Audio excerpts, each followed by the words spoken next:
В социальных сетях также распространилась информация от лица одной из учительниц, которая пожаловалась на то, что ее и коллег по всей республике в добровольно-принудительном порядке обязывают собрать деньги на покупку книг для детей из новых регионов России.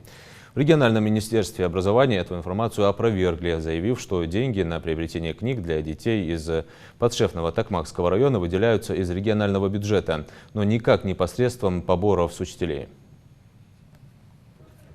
Насчет сборов, скажу, не было никак. Просто даже удивительно, что вот именно вот пишут об этом, но никаких сборов не было. Никто не собирал деньги и не собирают деньги, потому что мы по закону должны их обеспечивать сами бесплатной учебной литературой. Для детей вновь присоединенных к тебе? Для них так, для этих детей тоже закупается учебная литература. Уже подготовлены контракты.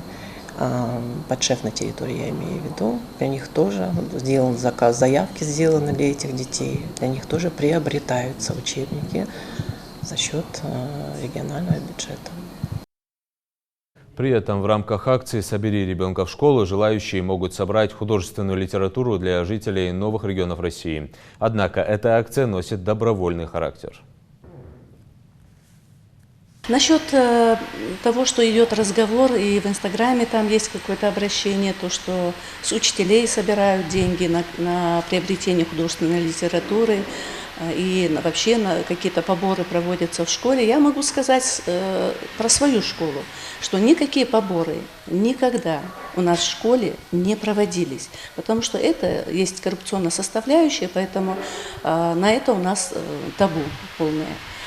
То, что касается художественной литературы для республик, которые присоединены, да, было такое, что нужна литература, но это добровольная акция. Кто желает дать литературу, вот такую литературу мы собираем, добровольно кто желает. Но такого, чтобы обязывали, собирали деньги, приобретали, покупали, этого близко нет. Я не знаю, кто обратился, может быть, в частном порядке нужно это проверить.